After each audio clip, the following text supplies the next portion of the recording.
Mm-hmm.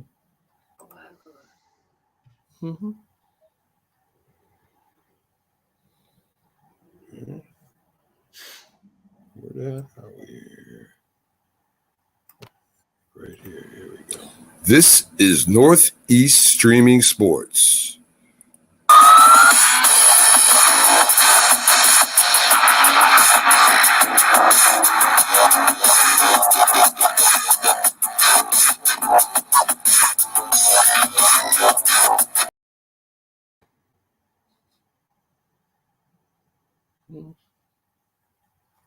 I gotta take that off. It's part of my shtick. I say this all the time. So here we go. Good morning, everybody, and welcome back to a full slate or full plate of the Mac and Jack Show. I am Jamie Pags, the Philly sports guy, back from a little hiatus, back with the two guys that I've missed the most during that hiatus, Mac and Jack. Good morning, guys. How are you this morning? You're muted, Jack. You're muted, Jack. Well, what a way to start a show, being muted. I think Mac would be glad if I was muted, because if he heard what I had to say about him, because Pags, there was a game last night. And I just want to go back to preseason predictions in the NFL. You thought the Denver Broncos were going to be frauds. They were going nowhere, completely overrated. You called it. I agreed with you. Mac thought they were Super Bowl contenders. What does Mac have to say about the 2-3 Broncos now, who are worse than their record indicates? Jack, it's still very early in the season. So I don't know if they'll be Super Bowl contenders or not, but they'll do very well this year. Russell Wilson, as we know, is still one of the best quarterbacks in the league. And, Denver will be Denver will be okay. So initially it was a hot take when I said it. That's a hot take when you say, "Oh, he's still one of the best quarterbacks in the league." Holds on to grudges. He holds on to his idols. He won't let go, Mac. No. Russell Wilson. What does Russell Wilson have to do, Mac, to convince you he no longer has it, let alone being one of the best quarterbacks in the league? They lose last night 12-9 in overtime to the Indianapolis Colts. Yeah, it Jack. Was dreadful. They lose at home. Do you know listen, people in Denver were leaving before the game was over? They were leaving. Who's responsible for that play call? And the coach, right? The coach is the one that called. No. Yes, Did you see that? Yes. Did you see the argument that they were having in the field? Oh, this was a Russell Wilson thing. Oh, I absolutely believe Russell Wilson made that call. He was arguing with the coach on the play call. They showed a split screen between what Frank Reich looked like and Russell Wilson and his coach, and they were going back and forth. You could tell, like he was arguing with the play call.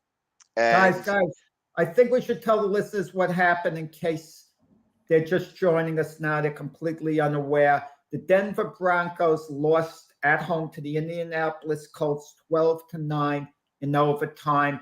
Both teams had a hard time moving the ball throughout the game. Russell Wilson, the Bronco quarterback, threw a couple of interceptions, but they had a chance to win it at the end. Then overtime, 2 minutes left in overtime. The Colts went ahead 12-9 in overtime, but of course, Denver got the ball back per the rules.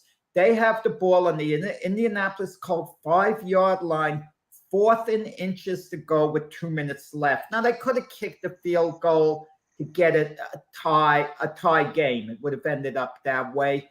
But no, they didn't want to, which was fine, okay? Because going for 4th and inches, I think we could both agree with the play call. They could have maybe handed the ball off, tried to get a first down, and they still would have had time to go for a touchdown. But I like the call 4th and inches because the Colt defense is thinking there's a good chance you're going to run the ball. And Russell Wilson had at least one receiver wide open. KJ Hamler was wide open, but he throws to someone else. And after the game, Hamler is beside himself. Russell Wilson has to talk to him after the game. And when you have a guy like, who the heck is Hamler, to turn on a future Hall of Fame quarterback, but Russell Wilson seems to have lost the confidence, of his teammates now. And maybe not the type of guy he is, but as far as getting the job goes, and I'm going to say one thing. When we made our preseason predictions, the best prediction I would have made of the year, no matter how things turn out, I said opening game was a must-win for the Denver Broncos. They're playing the Seattle Seahawks, because if they lose to the lowly Seattle Seahawks, their fan base will be deflated. All the hopes and everything. And that's what happened. We're 5 games in. Mac, you can keep saying it's early, it's early, it's early. Yeah, it's a 17-game schedule. 5 games has went by. You tell me, Mac, at what point is it no longer early? I don't think it's ever too early, Jack. I don't think it's ever too early. I mean, as you said, there's 17 never too games. Late, you mean. Right, never too late. There's 17 games still to go ahead and play. There are 12 games left. They 12 games left, but 17 overall. They do play. So it's never too late to make a run at anything. So I don't know, Jack. I still think that the Broncos have a shot at contending. And Pat, I don't think they get it together. I was pretty outspoken originally where I thought the AFC West, everybody was touting this division as the best division in football, and I said the Raiders were not going to do very well because they lost their best asset with their coach. And then I said that the Denver Broncos were going to learn how bad Russell Wilson really is, and that he is no longer the quarterback that he was before. And I tell you, the way he played yesterday, in comparison to that, if he continues to play the way he did yesterday, he's going to start to threaten his Hall of Fame status. You guys have him in the Hall of Fame. I do not in the Hall of Fame yet. And I'm thinking that if he continues to play this way, he took a step down yesterday from that whole status. Just the way that he played. Let me guys, let's forget the Hall of Fame for a moment. That's a debate in itself that we could debate, maybe if late in this show another time. But what are the Broncos to do if Russell Wilson continues to struggle like this? He struggles the rest of the season, because before the year was out, they signed them to, what was it, like a 5-year contract? 5-year extension. An extension at major money guaranteed. They made him one of the highest quarterbacks in the league. What was he, like the 3rd highest, 4th highest quarterback in the league? But the point is, a good part of that money is guaranteed. So they can't just walk away from Russell Wilson. They can't cut him and move on at the end of the year. So they've got to live with Russell Wilson for quite a while. It seems like maybe with a year left on the contract, they could eat it or work something out and take a loss. But they got to stay with Russell Wilson at least the next 3 years or so. And if he's performing like this, I mean, what is the Denver Bronco organization to do? Well, first, let's correct Jamie. AFC West, how can you say they're the weakest division when you have the Kansas City Chiefs, who are probably going to Super Bowl? I didn't say that they were the weakest division. I said that they were definitely not going to be the best division in football. I thought that they were going to. I thought that the Chiefs are good. The Chiefs are good. San Diego, LA is okay, but that Denver and Las Vegas were going to stink. And Mac, pretty outspoken. Mac, I think you got to watch your words to say there's a good chance the Chiefs will go to the Super Bowl. That's okay if you say that, but you said probably going to the Super Bowl. What do you mean with the Buffalo Bills? How are the Chiefs probable, Mac? What team is better than the Chiefs right now, Jack? My own opinion, the Buffalo Bills are going there. Come on. The Chiefs got a better defense. They got the best quarterback in the league. Buffalo's not even in their league. They're close. Well, Buffalo's 3-1. The Chiefs are 3-1. They played in the playoffs last year Buffalo let the game get away at the very end. They should have won that, at 14 seconds to blow a game like that. And I think the Bills are improved over last year. We'll see how it plays out, Mac. You might be proven to be right at the end. Then again, maybe neither team gets to the Super Bowl. I mean, that's why they're playing the games.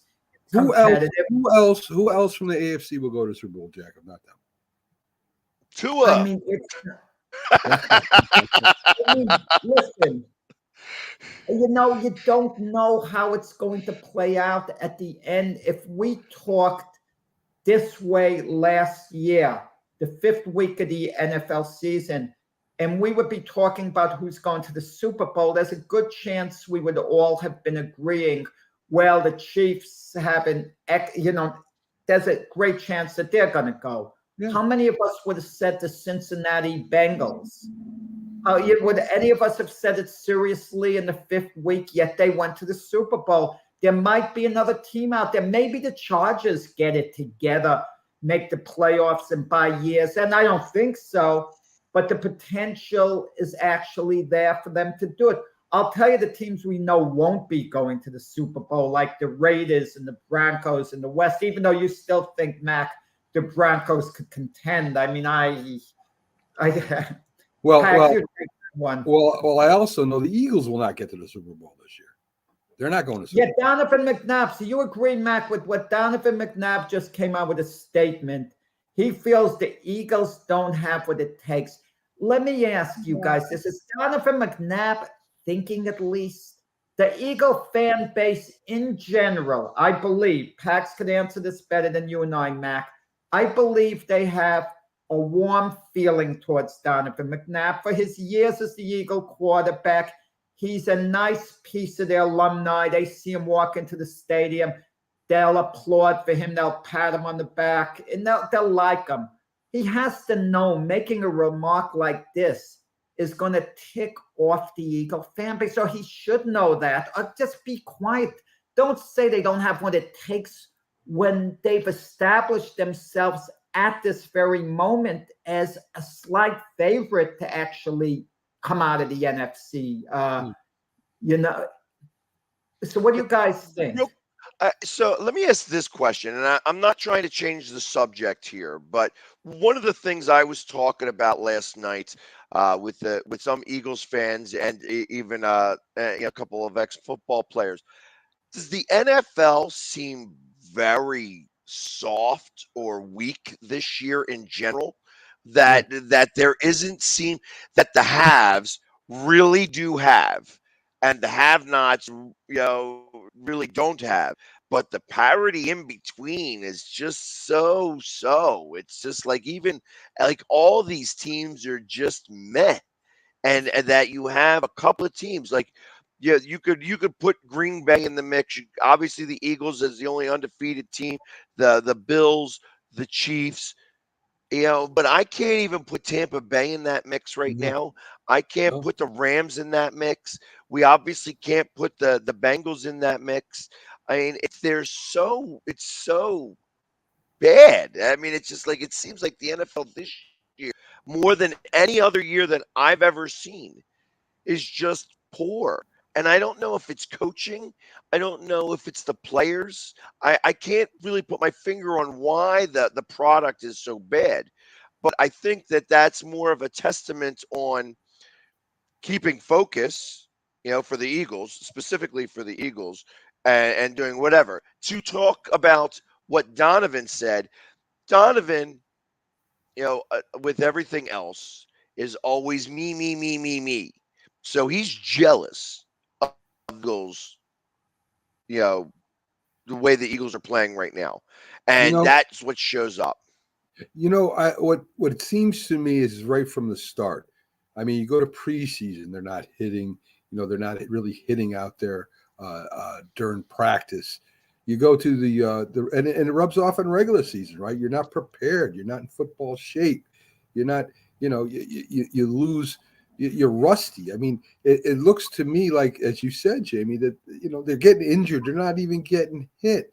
They're not calling penalties on quarterbacks that are getting whipped around. I don't know what happened with that. I mean, you used to breathe on a quarterback and you'd get a penalty.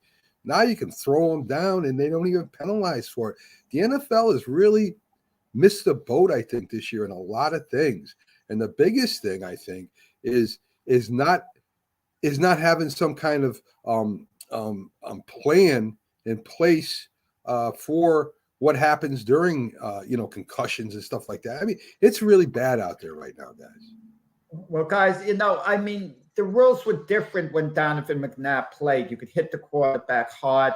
I don't know how he would have felt about that rule change, figuring it would have made him a better quarterback if he didn't have to worry about getting hit that hard. But Donovan McNabb is so far removed from being the Eagle quarterback. Why would he be jealous? It's not like he played with some of these guys and that they're winning without him. You would think he would be happy. I mean, compare that to Joe Namath. The Jets have only been to one Super Bowl, which they won. But whenever you hear Joe Namath talk, he says, we want company. We want these guys to win. And you get the feeling that Joe Namath is genuinely rooting for these Jet teams. And if a Jet team wins a Super Bowl, you'll see Namath standing there with a big smile on his face, and he'll be genuinely happy. I don't get some of these guys, but Donovan McNabb's true being might be coming out. When a Terrell Owens calls someone selfish, to me it goes in one ear out the other, because he was the ultimate selfish guy. Ultimate. The worst teammate you could have. If I could choose any one player, I wouldn't want to be my teammate. Not knowing the guys, knowing their history, I wouldn't want Terrell Owens to be my teammate, okay? Because for all he gave you on the field, he took away from it inside the locker room, breaking the heart and spirit of a team. And the way he and Donovan McNabb, all these years later, could go at it back and forth, I mean, it's kind of sad. It just shows, I think, the level. So let's go back. You asked a question a little bit ago that you thought that I could answer to, that what is the feeling from the Philadelphia fan base on Donovan McNabb? And I think that there is a 65-35 split on like to dislike. And I think that dislike still bothers Donovan. The 35%? The 35%. And the 65 isn't like a champion of him. You know what I mean? That's and what I mean, like, they're not going out there touting him. So I feel that he still feels very slighted. Ron Jaworski, what's the feeling on him? Ron Jaworski is loved in Philadelphia for a lot of other reasons. Like, he made himself a figure in the community. He has done a lot for different neighborhoods. He stayed around and he made Philadelphia his home. And when they never retired his number, but when you see Ron Jaworski, people get excited for him. Obviously, they brought him to a Super Bowl. He brought them to a Super Bowl. He did not win. When you think about the Polish rifle, how he always got sacked. He was like the original Carson Wentz, because he would hold on to the ball a little too long and get sacked all the time.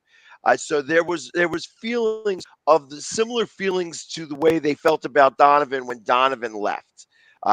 We need to get rid of this quarterback. We're never going to win with this guy. And the same thing where he was able to kind of try to get us to places, but never was able to get us over the hump. I think that he feels Hurts is a threat to his top status as Eagles quarterback. And I think because of that. Good morning, Byron. How you doing this morning, buddy? Byron was up late. Byron enjoyed the game yesterday. That was one of the better games that Byron has seen in a while, I'm sure.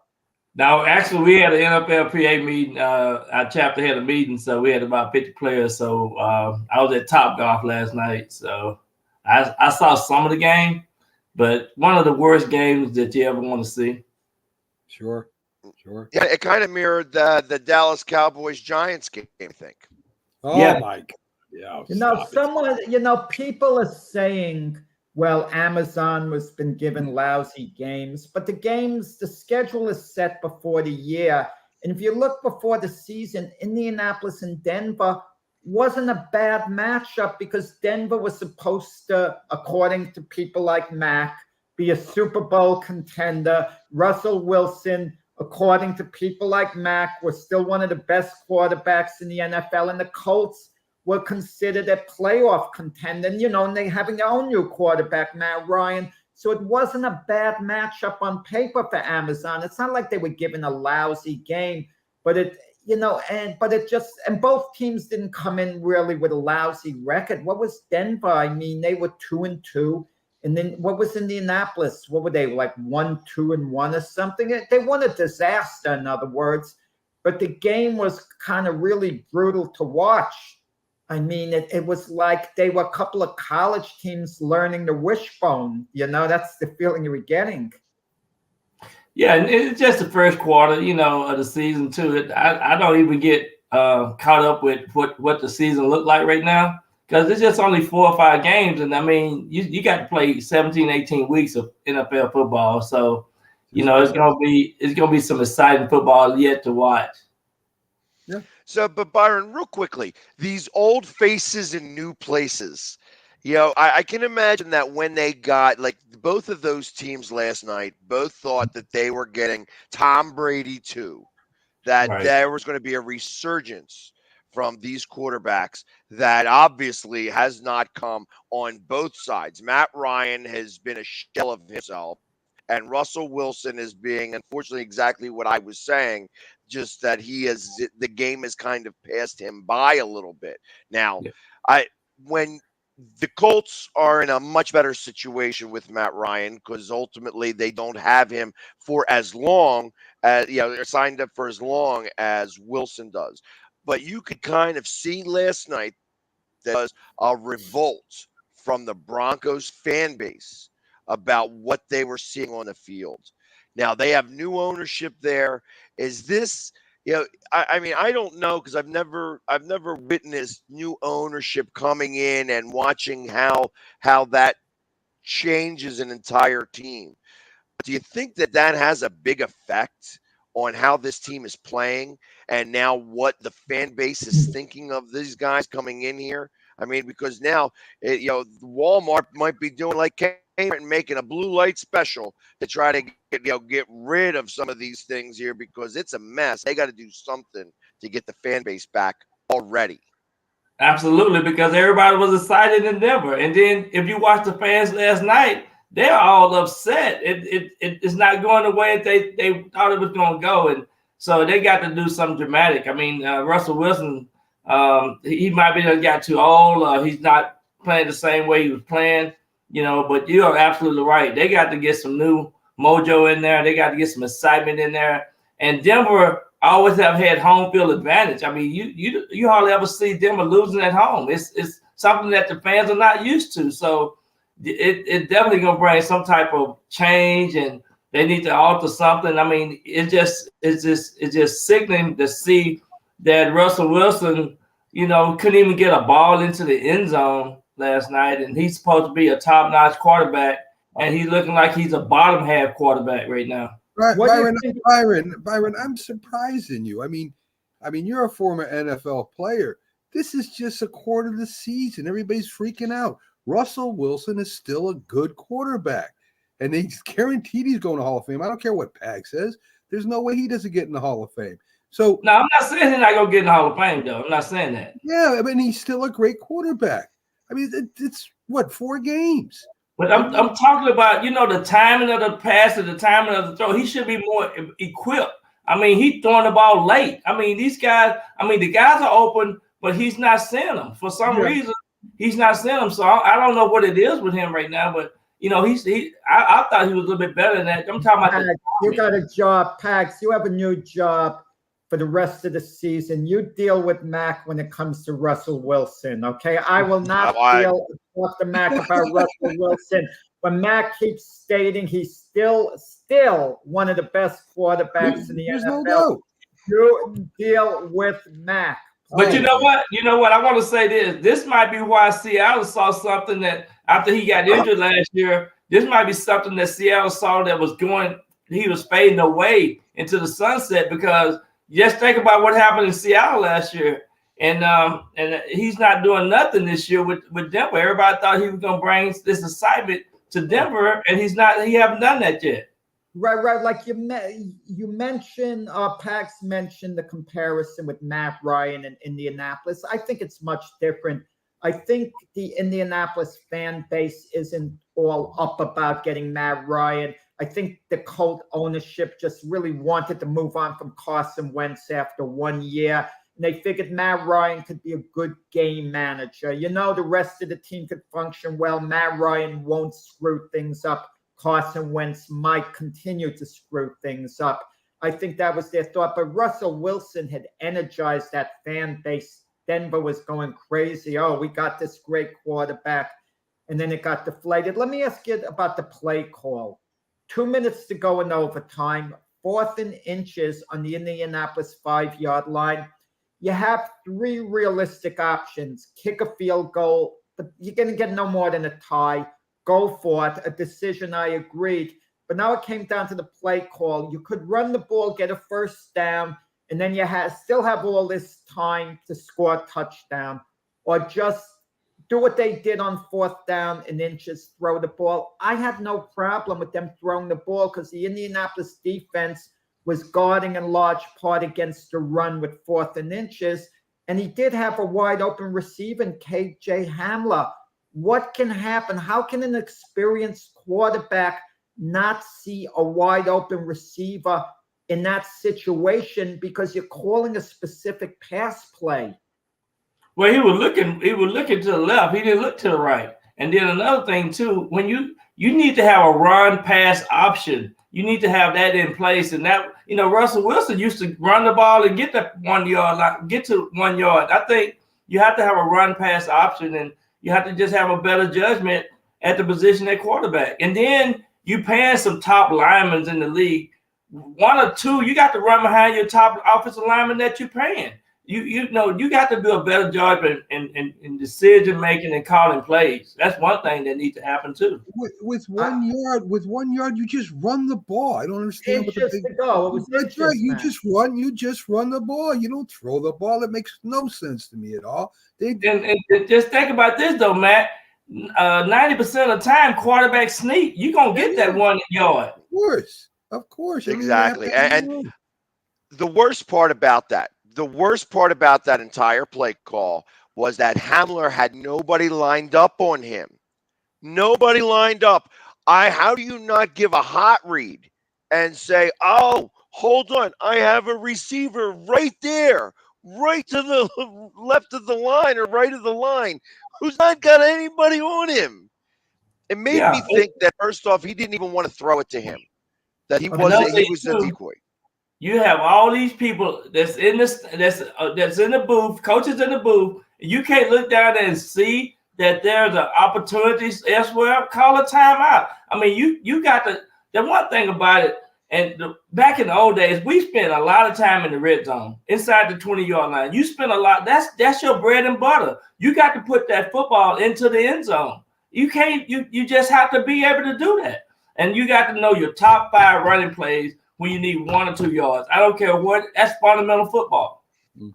The big question now with Denver, has Russell Wilson lost the locker room? I don't mean in the sense that they dislike him. Have they lost confidence in him? It's easy to say it's early in the season, but 5 games is a lot when you come in with all this energy and you haven't done anything for 5 games. Because after the game, KJ Hamler had to be consoled by Russell Wilson. He was so upset. Can Russell Wilson provide serious leadership at this point? How can he get the guys up for the next game? We're going to do it, guys. We're going to do this. We're going to do that. Everyone will look at him. They'll be quiet, but they'll think, hey, bro, you were the guy who screwed up this thing. Come on. You know what I mean? How are you going to rally us? Rally your darn self. That's what they're probably thinking. Oh, my God, Jack. I mean, you can tell you've never played football before. I swear to God. Listen, what are you talking about confidence? Of course, they have confidence in Russell Wilson. I don't think so. Are you watching the same thing we are? Are you watching the same thing we are, Mac? Because ultimately, of course I did, okay. Jamie. Listen, but I was gonna say this. This is what I was gonna say about it. Between Monday and Friday in that locker room, and then in practice and everything else, Russell Wilson or somebody got to be in charge of restoring the team, and that's just as simple as it can get. I mean, you can get more done in practice and off the field in the game room, in the film room, and in the locker room more than you can do on game time. You got to. That's how you win games. You win games when nobody else is watching, and if they can do that, that's what they need to do. I just think that might be what's missing. I don't know. You guys. And I think Richard Sherman saying what he said yesterday after the game speaks a lot more volume and talks more about Russell's character than anything else. Where he said, and you could tell it was a shot at the Super Bowl. He's like, what haven't you learned from the last time? When you have less than a yard or a yard to go, run the ball. Run the ball. Are you kidding? He said it again. He said it again. Come on. He didn't call that play. He did call that play. No, he did not, Pags. No, he didn't. Okay. The head coach called that play. The head coach called the play, but head coach called the play, but he had the option to change the play in an audible. Right. That's probably what he needs to do. He should have been audible. I'll give you that. So, I mean, obviously this was, again, mistakes re-brought up. You're supposed to learn from your mistakes. He didn't learn from his mistakes. I tell you, his play last night, you have him as a shoo-in in the Hall of Fame. His play last night created a doubt. Took a step back from what you're saying. I was in agreement that he could have been a Hall of Fame guy.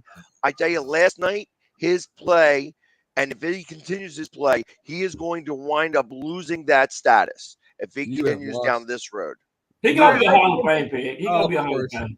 I think, listen, I think he's a Hall of Famer, but I don't think he's a powerful Hall of Famer. I don't put him anywhere close to the level of a Peyton Manning, not even close. But Peyton Manning is what you call a super Hall of Famer, guys like him, Dan Marino, obviously, Aaron Rodgers, they're a different level from Russell Wilson. But Russell Wilson is kind of barely a Hall of Famer, like on the Eli Manning level type. I think when you talk about him during his prime, he did have enough good years at Seattle. He really did get in. So I don't think he's going to lose that status at Denver. But Pags, maybe you're right. Maybe he could lose some votes, and anything is possible.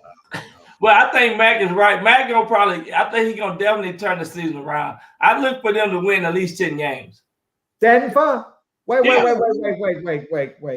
They're 2-3 now, so they've got to go 8-4 the rest of the way. The Broncos to win at least 10 games. 8-4. Yeah,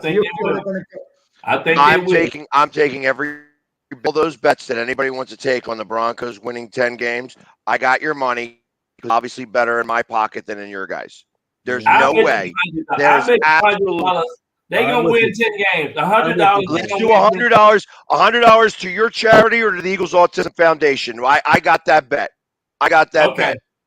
They're gonna win 10 games. Mark it down. I'm putting it down on my thing. This is the day, the 7th of October. Here we go. $100 for charity. Thank you. The Eagles Autism Foundation thanks you. But hey, I just started the Texas NFL Flag League. Is my nonprofit. I just got a new nonprofit and started a Texas NFL Flag League. So I will send you that information, and we'll have everything documented. Absolutely. I relish that. I am excited about that because I think the Eagles Autism Foundation is going to enjoy receiving your $100. Oh yeah, I definitely send it. I definitely send it over there. Guys, we talked about Russell Wilson. What about Matt Ryan yesterday? He was no great shakes. He hasn't exactly been working out for the Colts this year. He did play a good game against the Chiefs, which shows maybe he has something left. but is he what Indianapolis expected? No. Yeah, I think Matt Ryan is. I think they're gonna turn it around too. I think the Colts is still a good team, a good competitive team. They got the top running back in the league, and I just think Matt Ryan is the type of player that's not gonna mess up the organization, not gonna make it worse. I think they gonna play some good football. They're 2-1 now, so that's not bad. That's not a bad record. Yeah, obviously they're going to go as far as Taylor takes them. I think that Matt Ryan regulated to game manager, and that their running game and their defense is going to have to step up in a big, big way to be able to continue to do well in this league. I think this league right now, that again, there are maybe 4 or 5 teams that are absolute, I think, locks for the playoffs. I mean, when I'm talking about it right now, I mean, just on the NFC side, I think the Giants, the Cowboys, and the Eagles all make the playoffs. From what I've seen in the first 4 weeks of the season, that I can't see anybody playing well enough. Now, out of the preseason portion of the regular season, when you get to week 5, all that preseason stuff is done. The rust better come off. You better start to really play.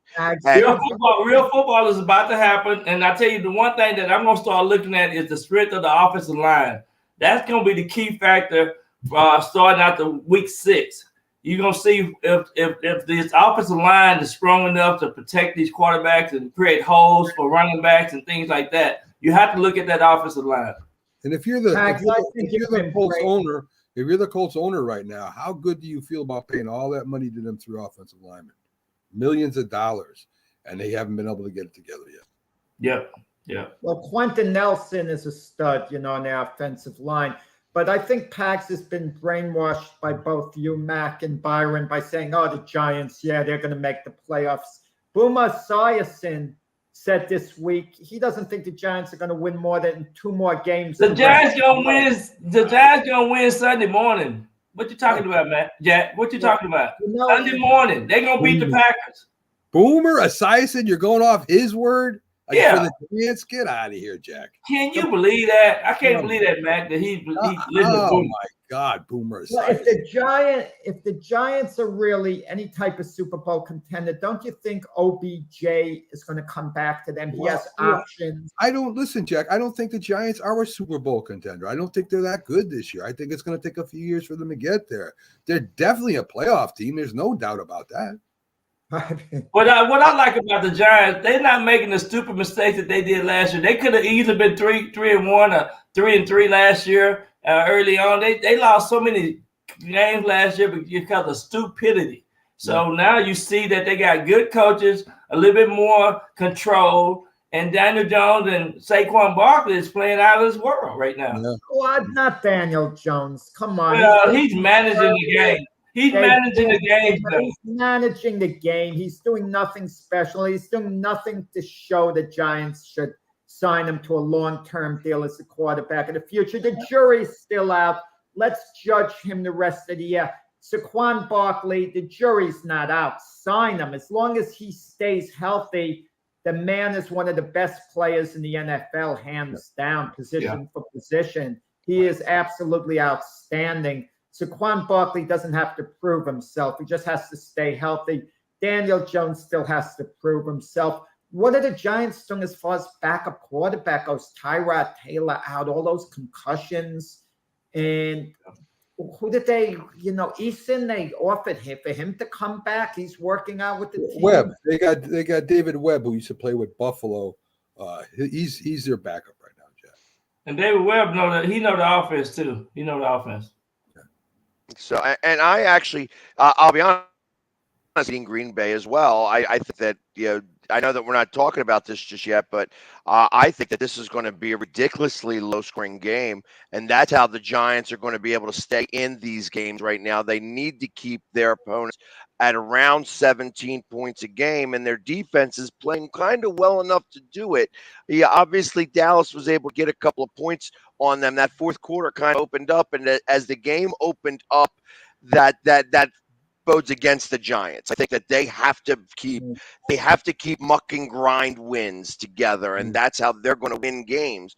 And I think that this is the perfect NFL season for them to be able to do stuff like that, because I don't think any of these teams are any good. I think that they are really just playing bad football. Well, the good thing about it, I think they have an advantage by them going and playing in London this weekend, because everybody got to make that adjustment. When you fly over to London, you got to stay up. And you got to do certain things in order for to maximize the play of the players, right? So I'm thinking that if the Giants can manage the players and they slap on the plane going over there, they stay their butt up right now, they'll be ready to play. So if you have that in place, I think you will have an advantage. And that's the one thing about it. Going over to London to play this game, it's a toss-up. Any one of these teams can win that game. No, they're different levels, the different teams. I know anyone can upset anyone on a given day in the NFL. I'm aware of that. But they're different levels. The Packers are a distinct level above the Giants. The Packers are serious Super Bowl contender. The Giants aren't. Aaron Rodgers going to London is going to want to impress, and he's going to get more and more on the same page with his receivers. But regardless, it's the Packer defense, which is one of the best in the NFC. But getting off that, Byron, I caught a little of your show with Jim Jeffcoat, and I want to mention something that'll be of interest to Pags. You didn't use these words exactly, but you more or less inferred that Kyler Murray is going to shred the Philadelphia Eagle defense this weekend, and the Eagles going down there. This just isn't a good game for them. That you like Arizona big time. You didn't say it in those exact words. I didn't say big time. I just said big time. I know that the matchup between the Eagles and the Cardinals in the past have been a problem for the Eagles. So I'm taking the Cardinals this week. The Eagles will lose their first game of the year this weekend. Pags? Not a chance. Not a chance. I think that the Eagles. I firmly believe. You know, and I'm not claiming the Eagles are going to go undefeated, but I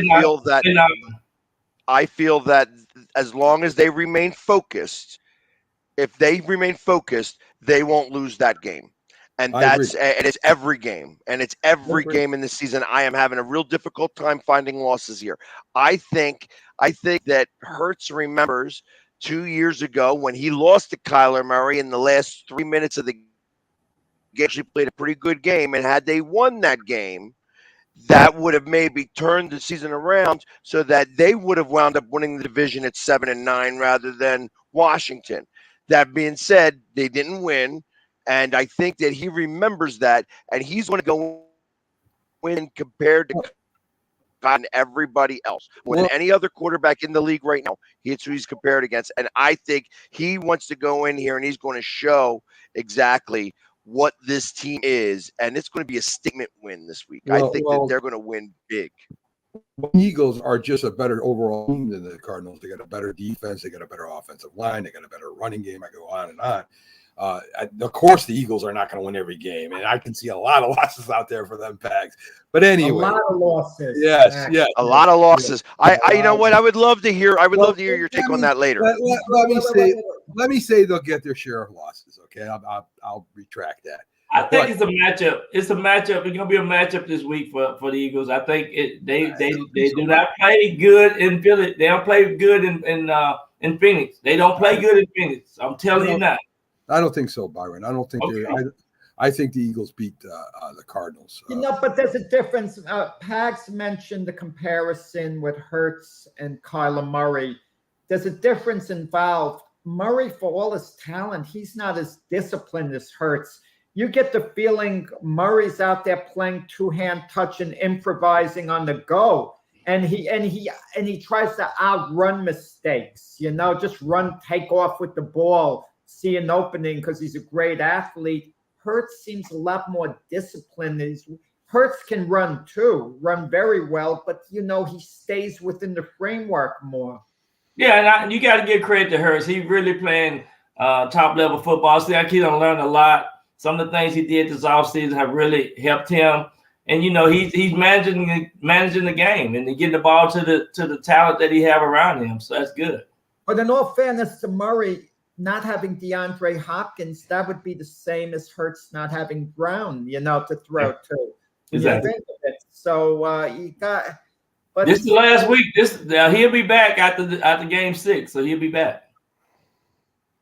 So, but I think that offense is really stymied without him in it, and I feel that Kyler Murray is, they made a joke. It was all a big joke about him and not studying the playbook. But I kind of think that there is, when there's smoke, there's some fire, and I think that there was some fire there, and I feel that their slow start. I mean, they're 2-2, is 2-2, and right now it's even funny to me because if the playoffs were to start right now, the winner of that division would be Seattle, which cracks me up.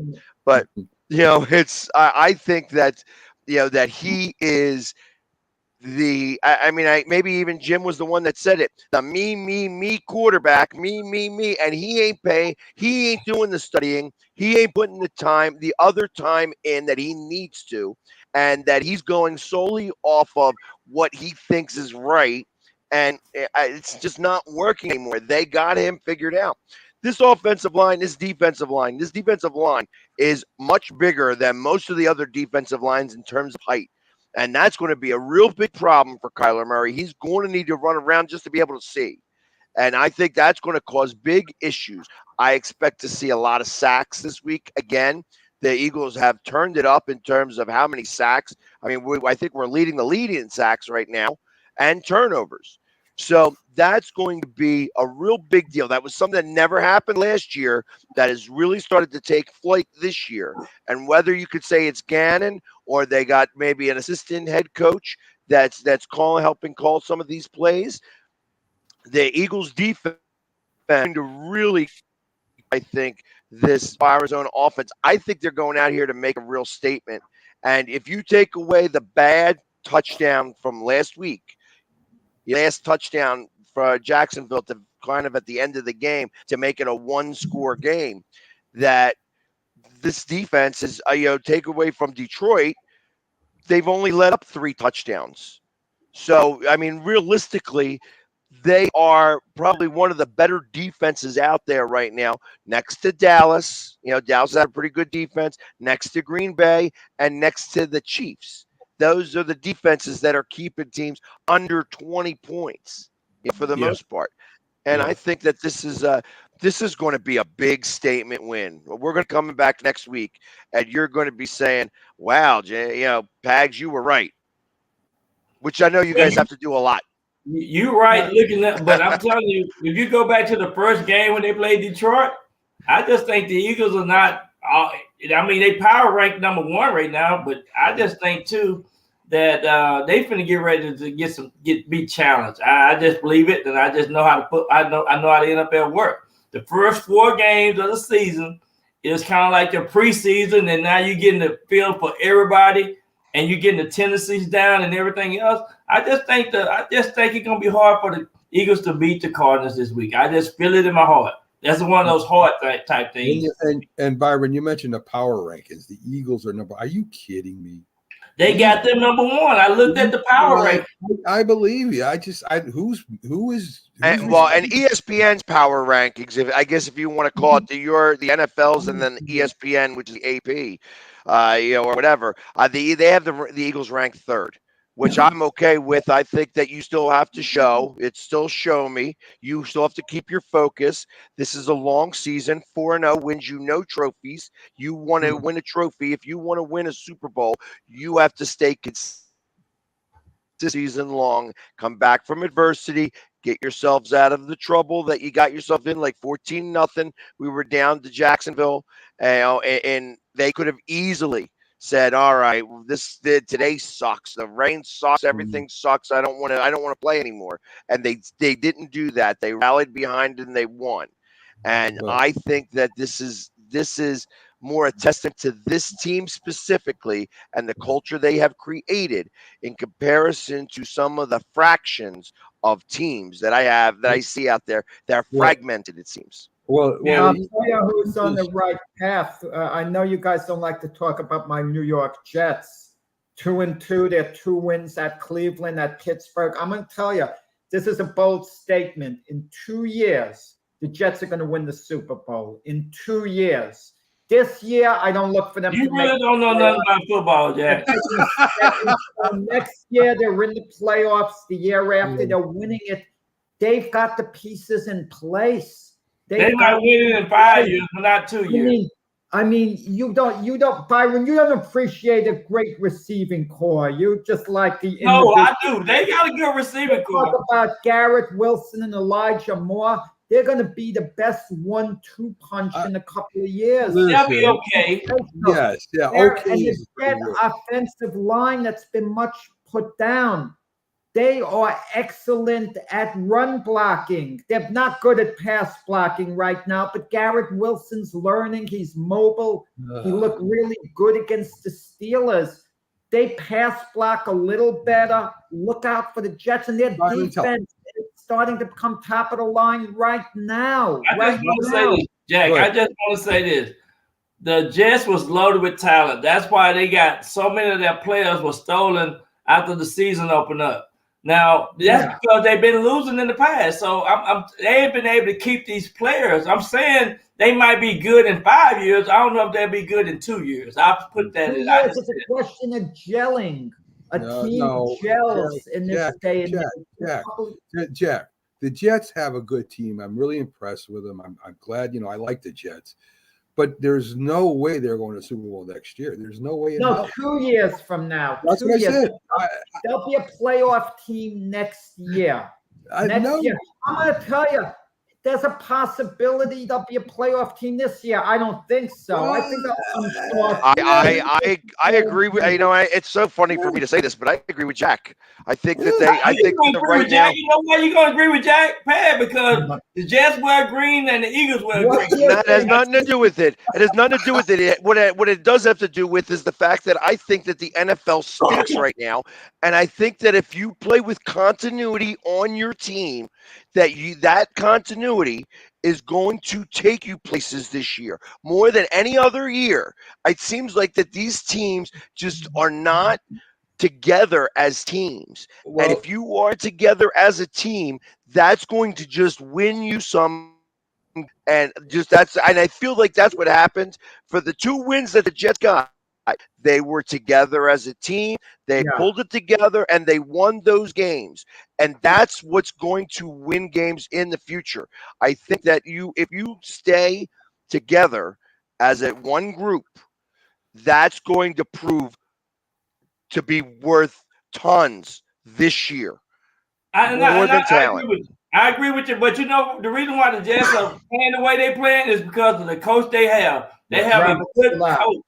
And that's a key factor for them. Well, let's talk about Jack's predictions, okay, as far as football went. I think it was this year or was last year. Jack had the Detroit Lions going 11-6. Right? No. No, you said Jack, you said 11-6. The Detroit Lions. I don't care what year you said. I got a little carried away. Very carried away. That was a year ago. I said what they and you're doing this. You're making the same mistake with the Jets. You said 2 years. Yeah, and the Jets are not going to the Super Bowl in 2 years. They're not going to the Super Bowl in 5 years. They should make the playoffs this year. I agree with you and Pags on that. Because I didn't say they're going to make I don't think they'll make the playoffs this year. I think the opposite. I think they'll win games. I projected them to be 7-10 this year. Yeah. Take a step, all the pieces in place. I mean, the Jets have some sensational young players like Sauce Gardner. Their cornerback, their running back, Breece Hall. He could be a steal there, on the offensive line, Elijah Vera Tucker. He could be a perennial, all pro there.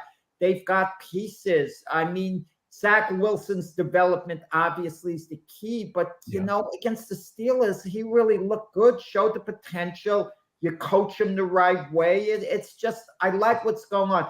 You know, you guys like to mention Richard Sherman. Now, you're fascinated by him. I'm not, guys. But he said, you count out Robert Salah at your own risk. He's a big believer in Robert Salah from the time they had at San Francisco together. Salah was his coach there, you know, as a coordinator. So how important is it, guys, for a coach to be a player coach, be a disciplinarian? I mean, is there a difference at all? I mean, some guys are players coaches. The players will buy into this guy and have full faith in him. I mean, how important is that? I think it's very important, and that's probably proven why they've been winning these close games, and they've been playing the way they play. And I mean, they've been in almost every game. They just have look like a different team just because he is a player coach. Yeah. I think there's nothing wrong with a disciplinarian coach either. I think there's times that you got to be like that. But not full time. I mean, you should. Joe Judge messed us up, though. Yeah. Just like I was wrong on the Lions, you guys were, wrong on Joe Judge. Yeah, I agree. I was disgusted. I don't want to say I gave up on them this past week, but again, they're losing the close games, and to lose at home against Seattle, I got to admit I was wrong, point blank. I can't feel that they're going to start winning all these close games now. Come on, you lose at home against Seattle. That shows me you haven't taken that extra step.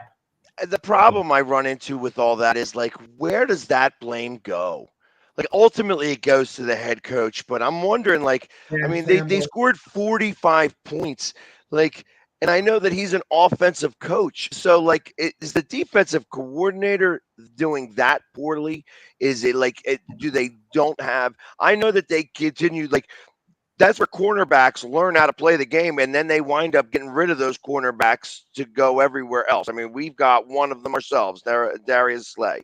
So they have gotten rid of some talent over there, and they've put it on the offensive side of the ball. They know how to score points. They just do not know how to win. And I'm trying to figure out, is it the defensive coordinator? I mean, he's in 2 weeks, in 2 specific weeks against the Eagles and against Seattle, he's let up over 35 points. You know, they scored 48. I mean, it's just, and both of those times they lost by a field goal. In these shootout matches, and I'm trying to figure out where that blame goes, because Detroit should be a better team. They have more talent. Hutchinson on that defensive line, he's gotten like 5, 6 already this season. It just amazes me that they are not doing better than they are. Well, anytime you let teams score with 30 points, it's definitely, you got to look at the defensive coordinator for sure. I agree. Definitely agree. So I mean, I don't think saying that the Lions were going to be 11-6 is ridiculous. I thought they were going to be better than they are. And it's just, again, you could say that this is an early part of the season, that the preseason part of the regular season is over now. Now it's time to get to some real football and try to make things happen. Could Detroit turn it around and get back towards the 11-6 side of things? I think they can. I think they have the talent. I just don't know that they've got the coaching behind them. You know what I base on? They lose a close game to the Eagles, fine. The Eagles are a little better team, so fine, you lose to the Eagles. It's close. But then they lose at the end to the Minnesota Vikings, a game they should have won. They lose a close game at home to the Seattle Seahawks. I mean, those are games they should have won. Minnesota and Seattle, I was basing it on that kind of like turnaround, that teams are going to tend to turn a corner. Because I think during the season, if you look at a number of these teams that have traditionally had losing records, you're going to see a lot of close games that they lost. And you would think they're going to win a few of those close games. But, it's what it is. So. Yeah, they are the best 1-3 team. Right now they 1-3, so they are one of the best 1-3 teams that's playing out there right now. Yeah, guys, we're gonna take a quick break here, Jack. As you know, we're gonna do a quick promo and run our logo real quick. So stick around, folks. We'll be right back after this. mean, you can see right now, without LeBron, Lakers are struggling. Let me tell you about a team I hate, all right? I know the Dallas Cowboys fan is here, so I had to make sure he knew how much I hate this team. I'm ready. I've often said that the people who run baseball, they try very hard to ruin it. I'm from Brooklyn. I don't have a problem saying it to his face. Oh, I'm from Brooklyn. Hey, get us any.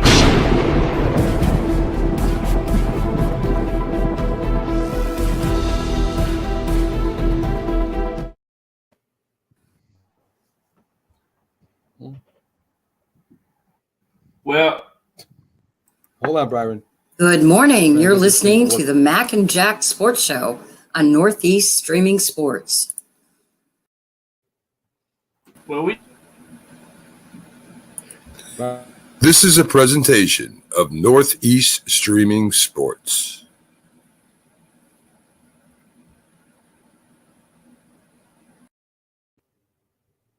Hey, welcome back to the Mac and Jack Sports Show and Jack's Chair. And Byron, go ahead and take it away. No, I'm just saying I'm excited about this week play. You know, we got this London thing kind of throw the season, you know, for a hoop and a loop. But we'll see what happens this weekend. But gonna be some exciting games for sure. Yeah. I listen. I do like the Giants barely. Like Pack said, I think it's to be a very tough defensive game. Saquon, hopefully, he can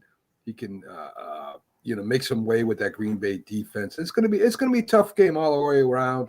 I just hope that the Giants can keep the score. The defense plays as well as it can. That's all. Yeah. Jack, you're muted again. So We talk about quarterbacks struggling like Russell Wilson. Baker Mayfield, there's a lot of controversy going on in Carolina now. They play the 49ers this week. They play at Carolina.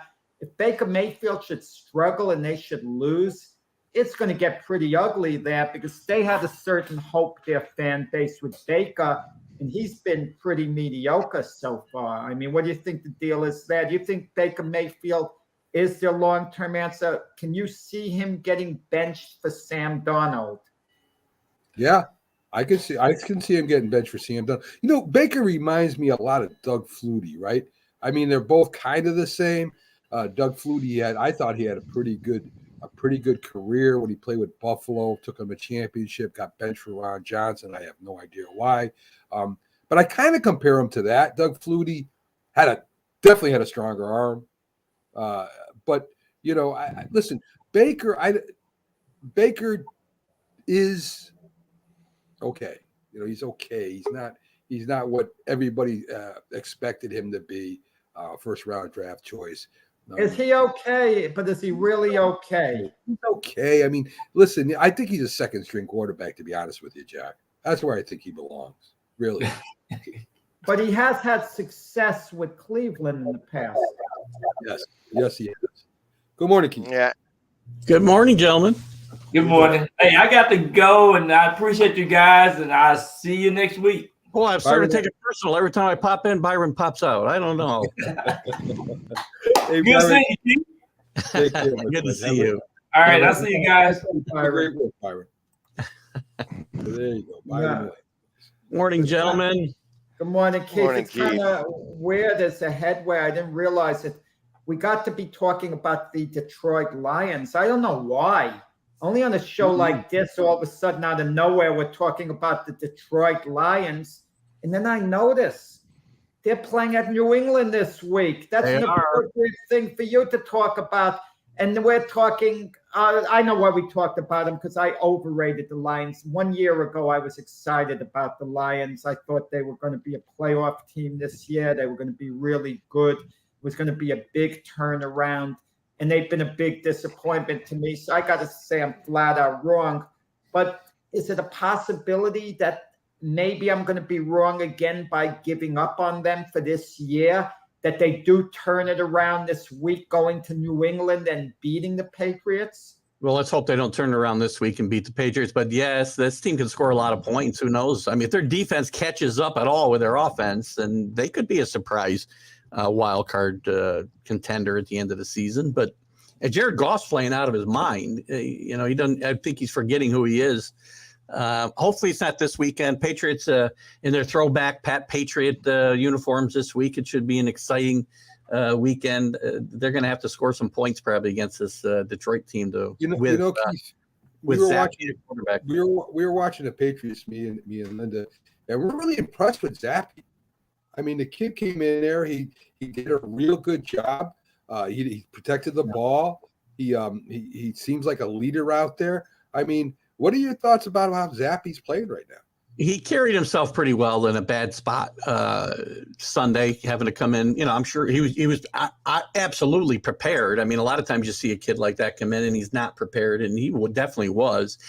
You know, some rookie mistakes. He held the ball too long a couple of times, which hurt them. The coaches didn't help him late in the game.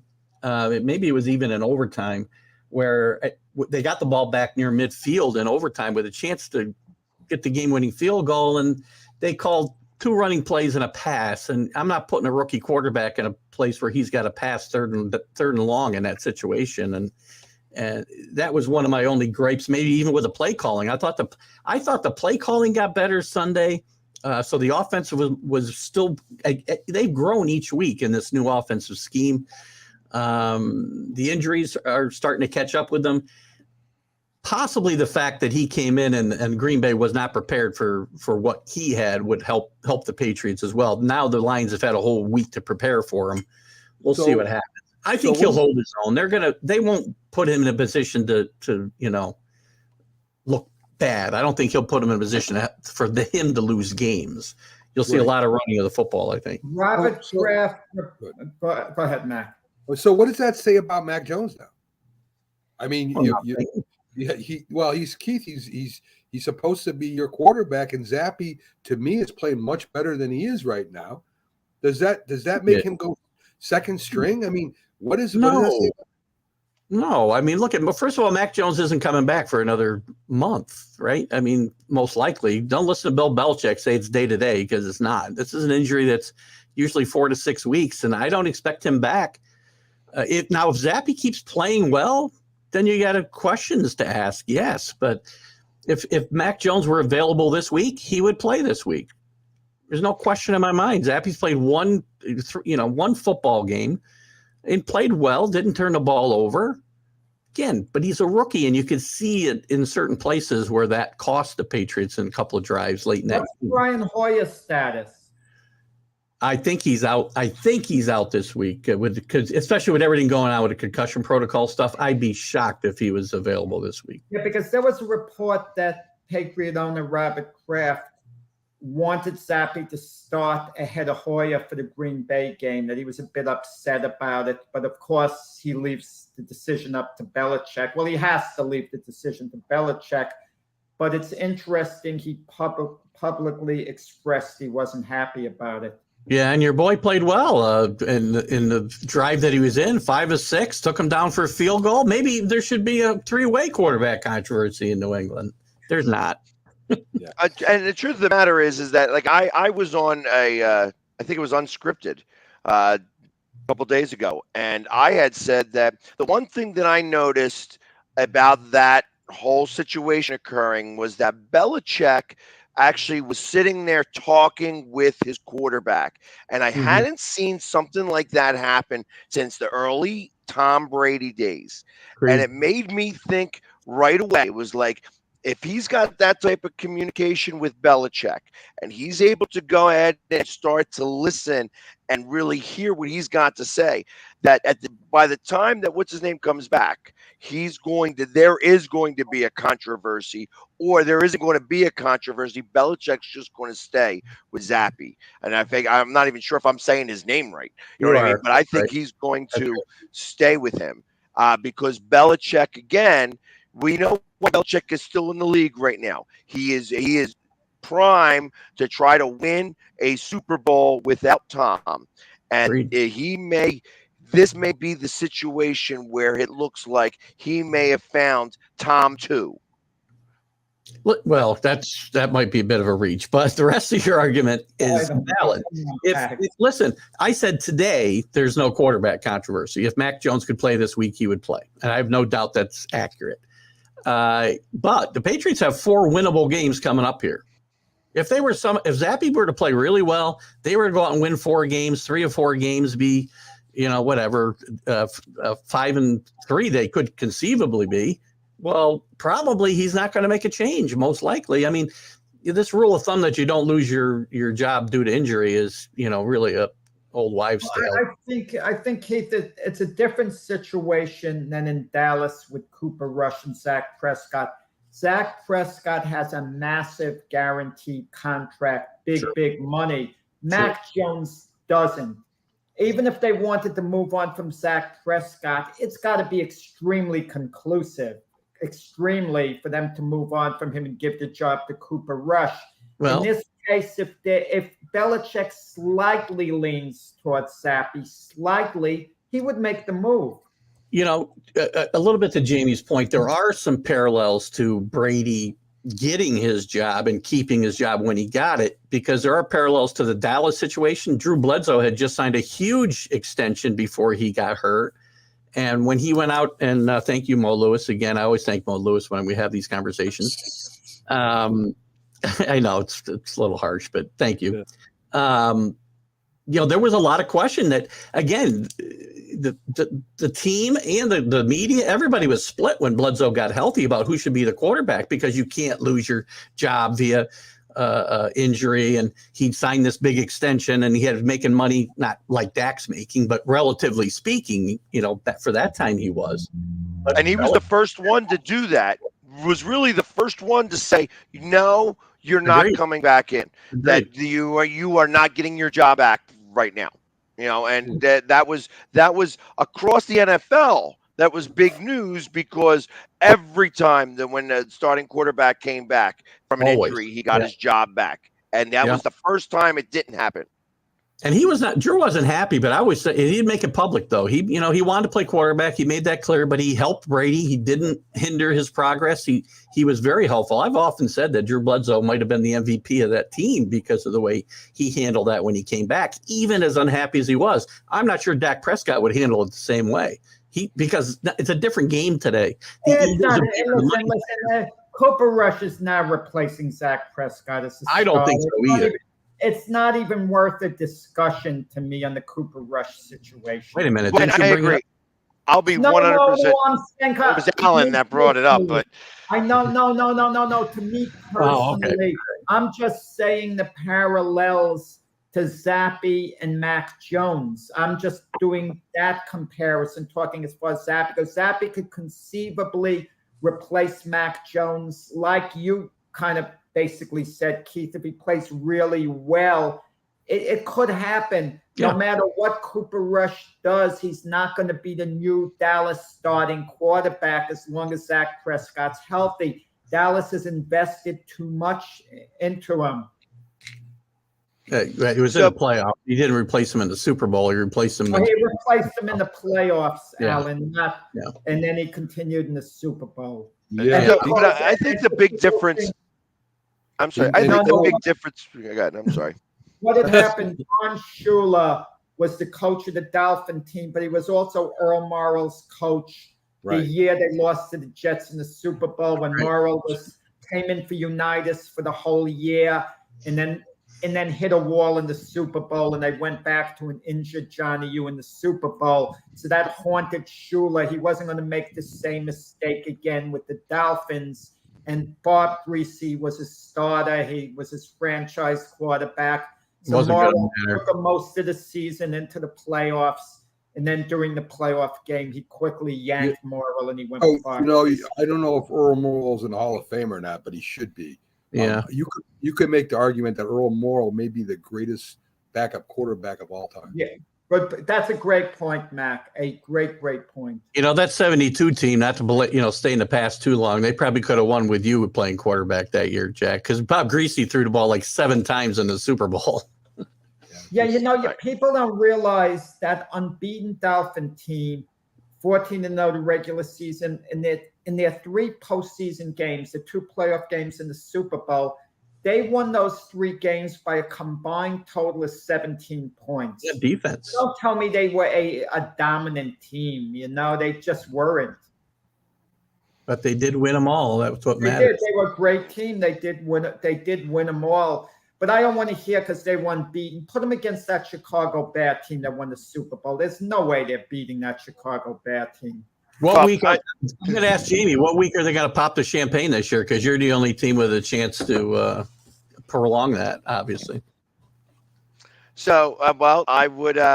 I'm not going to speak to that. I know it's not going to be this week, and then I believe it's also not going to be next week. So I do believe that once they come back, if they were to go 6-0 and beat Dallas, and then go to the bye week, and then come back against Pittsburgh, that specifically is going to be a real telltale on a test, only because I think that that's where you start sniffing yourself. You've had 2 weeks off, you start sniffing yourselves a little bit, and then you got to really get back focused to a team that's not very good, but they all get paid to play. And I think Pittsburgh is not a very good team, but could wind up being, that could be an upset game because they're overlooking that team.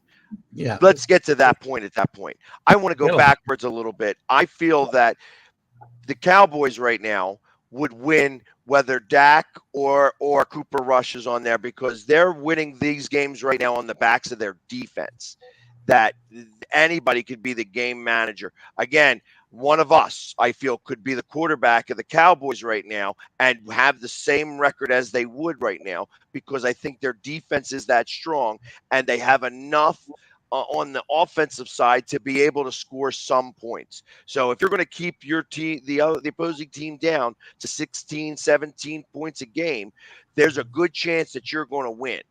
Now, are they going to score points themselves? I points this week.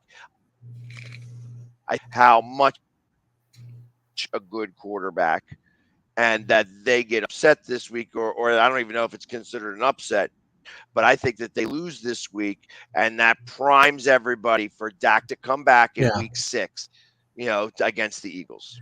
I think they changed their play calling a bit too with Rush, not to rely on the pass quite so much. And when Dak comes back, they should continue that and not try just to win on his arm, because it's ridiculous to try to do that when you've got the backs that you've got on that team, and rely on that defense, not turn the ball over, shorten the games. And I think if they're smart, they will continue that same kind of play calling when Dak returns, as you said, to more manage a game, Jamie, than have it on the back of your quarterback. The Cowboys might be in a bad spot this week because they're going to LA to play the Rams. The Rams are 2-2. They haven't really gotten off to a good start, but you get the feeling they'll get it together. Okay, maybe not go to the Super Bowl, but they're going to get it together. And their defense, I get the feeling it's going to be a force on Sunday. They need to find somebody to throw the ball to besides Cooper Kupp, and they need to be able to run the ball a little bit too. Yeah. And I firmly believe that it looks to me early in the season, but it looks to me that they won the Super Bowl last year, and now they ain't hungry. They ain't interested. They are going through some of the motions, thinking that they should win some of these games, and they don't win them because I feel like that they're just not feeling it like they did last year. Last year, they were primed to win the Super Bowl. They were headed for it. That's where they were hungry for that. They don't have that hunger this year, and that shows. And it starts off with the very top of their defense with Aaron Donald. I think that he's part of the big one that is not as hungry. I think that the offense is doing the best they can with what they've got, but that Aaron Donald is the one who is not. He was excited to go up against his old teammate, that won the Super Bowl and had a great game against the Bills. But after that, he's not been the same player. Well, you wonder, and I'm not saying this is the case at all, because if I had to guess, I'd say it wasn't. But Aaron Donald signed that big contract, before the season began. You kind of wonder with certain guys as great as they are, does it take a little bit of an edge off? And winning the Super Bowl too, because you've gotten to the top of the mountain. Can he motivate himself the same way he did before? I can't say. I mean, he's a great player, so I would give him the benefit of the doubt no matter what he said. But you kind of wonder, it's human nature. Once you've won the Super Bowl, you've got the big contract. Can you still keep pushing yourself the same way? And he was considered walking away after the Super Bowl win too, which has got to play into this. And maybe he can kick it in here at midseason, whatever, right? They're thinking maybe they don't need, and because Jamie's right, the edge isn't there. And maybe it kicks in at some point when they start to realize, hey, this is for real now. We got to start playing some football. But it's very hard to turn that faucet on. Listen, I think Errol Donald is again, as we've said, one of the best defensive linemen of all time. I think he can motivate himself to finish strong. And he's going to walk away. He doesn't want anything to mess up his legacy at all, no matter how small it is. So I think he'll be fine. I think their defense will get it together. It's their offense that I'm worried about. I mean, Stafford looks more like Stafford from Detroit than he does last year's Stafford for sure. Yeah. I would agree with Alan. I would say the 49ers are the best team in the West right now. I wouldn't have thought so myself, but the evidence shows me otherwise. You're right. Hey, Keith, we haven't spoken to you since Judge hit number 62, I don't think. We have not. We have not. No, your reaction to all that. Hold on. Before we do that, before we get into that, because I know once we switch over that we ain't going back. Oh, okay. So I real quick, the other story that happened in the NFL is Mr. Brady is about to go through a divorce. And what do you think the effects are? I think that this is going to give him probably one of his worst seasons ever as a professional. And it's going to weigh on him that much. Yeah, I agree. He's already having it. I go back into training camp. I was very vocal about the fact he shouldn't be walking away from his team for half a training camp. He wouldn't be focused. People are telling me he's Tom Brady. He knows how to be focused. Well, he's not playing like Tom Brady. Some of it's the personnel around him. I get that. But more reason that he should have been in training camp getting accustomed to the new guys on the offensive line, the new guys that he's throwing the football to. He is a distraction on his team right now. And that's causing problems. I said before the year, I didn't think the Buccaneers would make the playoffs. And I'm sticking to that right now because I think Jamie's right. He's on his way to a bad year. They've had injuries. Mike Evans was, he's off and on. Julio Jones, after having a good opening game, got injured. I mean, Gronk's not back this year. The offensive line struggled a bit, so well, Gronk's not walking in that room, I guess, to use somebody's phrase. But I'm going to tell you, we talked about Aaron Donald a moment ago, motivating himself. You wonder with the quarterback, with what Brady's going through in his personal life. People say, well, Brady could compartmentalize. He's the ultimate pro. He could handle it. You're staying there looking at the playbook in downtime. Don't tell me these things don't cross your mind. I hate saying this because it is public news, him and Giselle. But the bottom line, at the end of the day, Brady did put football ahead of his marriage. It sounds cruel. It sounds very cruel to say that. But apparently that's the way it is. But since he did that, can he give football his full concentration, basically, because for the Buccaneers to make a run at the Super Bowl, he's going to have to do that. Look, I talked about training camp, but even 2 weeks ago, the plan was going to be he was going to take every Wednesday off. That was going to be a plan going forward. They scratched that as soon as it got in the media and more conversations started around that, more, preferential treatment for your quarterback. And, is he really bought into this season? They scratched it. What the players really resented, knowing how old Tom Brady is, 45, knowing what he accomplished, knowing his personal situation, wouldn't the players maybe really rally around him and say, look, Tom's marriage is at stake. His wife is talking, leaving him. Players for Tom Brady, they could be compassionate. This isn't for a 25-year-old star quarterback. Okay. This is a guy who's accomplished all he has, who was a legend, who his teammates watched when they were in junior high school and they revered. Sure, they can do that. And if they're okay because your leader is not focused and your leader is not providing the leadership that he needs to provide and walking away during training camp and plan to take every Wednesday off when you're already off Monday and Tuesday, is not leading your football team. So if his teammates are okay with that because of his career and his personal situation, and they're okay going 8-9 and missing the playoffs, then yeah, I'm sure they'll be fine with it. If they want to be a Super Bowl contender, they will not be fine with it, because that is not how you go about being a Super Bowl contender. And I feel for his personal situation. He should have stayed retired. Nobody sticks up for Tom Brady like I have for the last 20 years. In this situation, he has made a bad judgment call. He should have stayed retired. Just an interesting thing. Let's say his coach at New England wasn't Bill Belichick. It was someone else who had a different personality. Brady wanted to be more involved in team personnel decisions. And let's say he had a coach who allowed that. Chances are he never would have left New England. Would it have made a major difference for the Patriot franchise? It wouldn't have helped Brady's career, because he probably would not have gotten that 7th Super Bowl. Well, they wouldn't have won 6 Super Bowls in New England if they had a different coach either. Let's not forget. With his the whole timeline changes, so it's hard to answer that question. And I don't think any player needs to be involved in personnel decisions. They're players. Go play quarterback.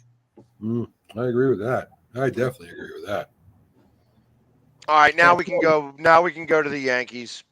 No, we go to all the baseball. The playoffs the beginning. The playoffs the beginning. You won't be part of the preview. You could tell us right now who's going to the World Series, who's winning it.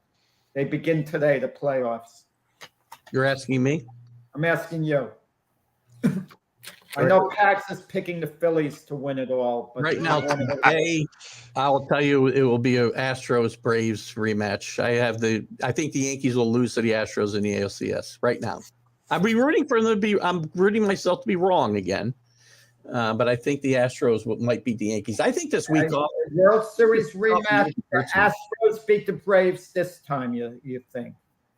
I think the Braves win again. I think the Braves win again. Okay, repeat last year. Okay, I do. I think this week layoff for the teams that got the byes hurt the Braves a bit. I think it hurts the Yankees a bit. They had some momentum going. There'll be no momentum left, and whoever the Yankees get will have some momentum built, and it might hurt them the first game or two of that division series. But let's forget for one moment Aaron Judge's homers. Aaron Judge was, what was he?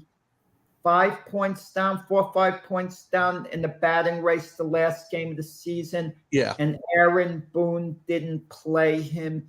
You think he should have DH'd Aaron Boone? If Aaron Boone went 4 for 5 and Ariz on Minnesota, who won the batting title, didn't play, I think Aaron Judge maybe could have pulled it out or pulled into a tie or something. If he went 4 for 4, he could have maybe won it outright if the other guy didn't play. And they would have put Ariz in because they would have been following what Judge was doing. There was still an opportunity with a big game.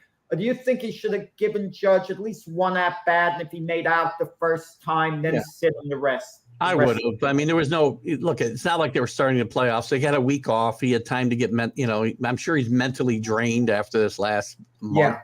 Yeah. But there's plenty of time to recharge your batteries, and I would have given him a shot. Again, I can't remember how far he was behind. If it was 5 points, I mean, he would have had to go 5 for 5.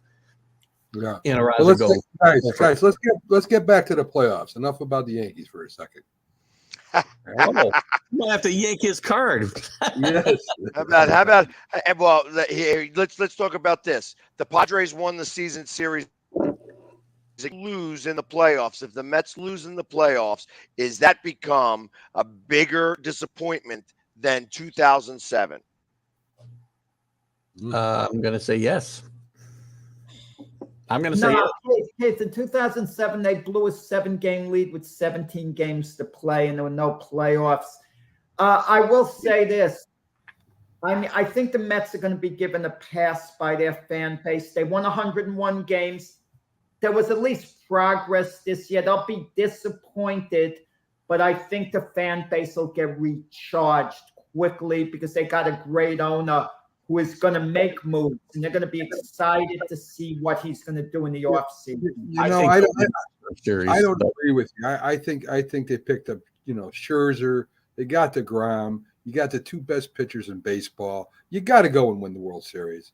It's not good enough just to go to the playoffs this year. I agree. Yeah, they invested way too much this year, Jack, to just go. By the way, Mac, that comment you just made about, possibly the best two pitchers in baseball, I love Buck Showalter. But for him to say he's not going to pitch DeGrom if the Yankees win or the Mets win Game 1 is ridiculous. You go with your best pitcher. You in the playoffs, you only want to win the next game. If you start playing in it's not ridiculous. That's when you lose. There's history there. It is not ridiculous. It is ridiculous. Nobody makes this decision. Oh, come on, Keith. You start lining up pitchers for the next series, you lose this series, and it's over. Keith. Let me. You're pretty knowledgeable on history, so I'll just remind you. I'm not educating you at all. Okay. You could educate me on a lot of things. 1973, the World Series Mets against the Oakland A's.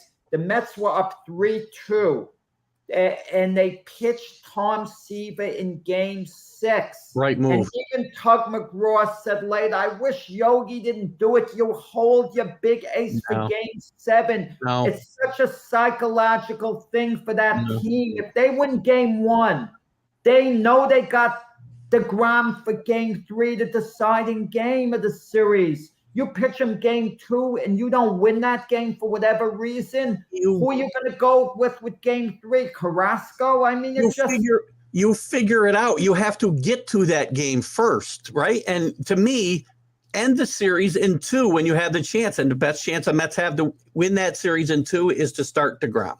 And no, DeGrom is not the best pitcher in the Mets. Scherzer is. Keith, it's the record shows.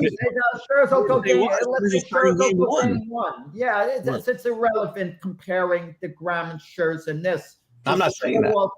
Yeah, Showalter's gone with Scherzer Game 1, but it's debatable who's the better pitcher. When DeGrom is in peak form, he's better than Scherzer. Yeah, it's in peak form. But yeah, I'm not saying he should pitch Game 1. I'm saying he needs to pitch Game 2, win or lose, because you need to win that series in 2 games, not 3 if you can.